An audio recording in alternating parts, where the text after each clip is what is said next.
Hello, everyone. I'm here discussing the week 4 discussion question and how I would do a training workshop for leaders and what would I tell these leaders based on the 10 common team traps to avoid. And in the book, Tubbs mentions the most common team traps are leader abdication, I think.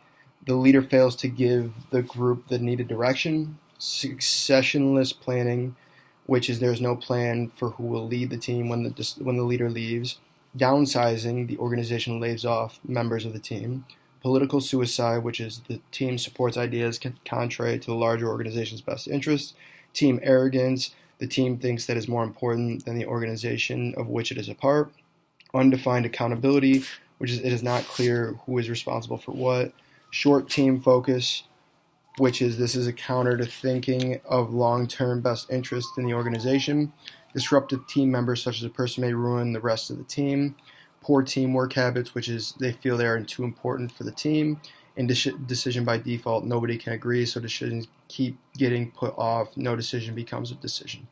And if I were to do a training for a leadership workshop for leaders, I would tell these leaders to, first off, I would give them a list of these team traps to avoid and things that would ruin teams in general, let alone like leadership as well. And I would tell the leaderships or leaders that it is crucial to include all aspects of team and then kind of be a facilitator as well as a leader, as arrogance is something that can be very, very common.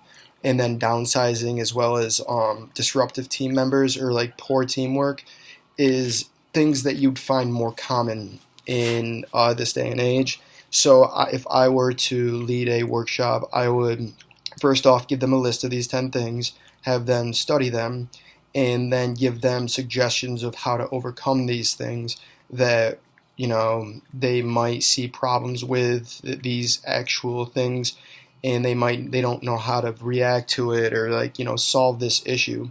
So I give them these as problems and then have them come up with solutions for them. And I would suggest to kind of rule out those who they think would be unhealthy team members.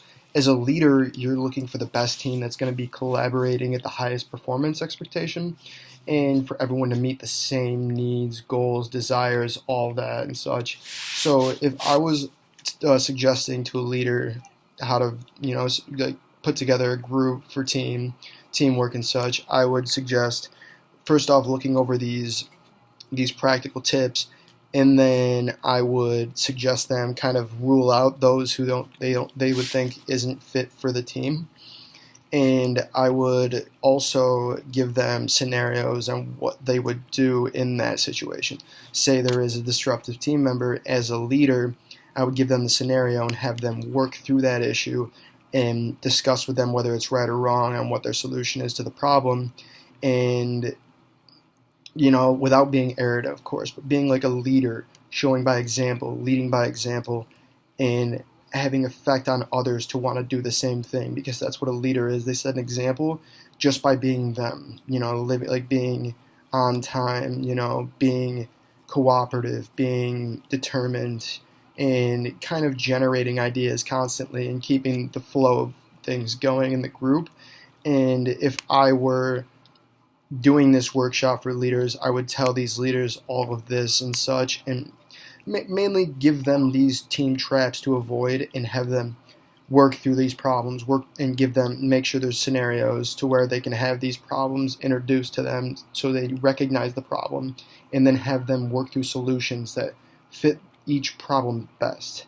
And by the end of the workshop, I would probably give them a test or a quiz to make sure that there's the best understanding from each person of what is going on. And that is my week 4 discussion.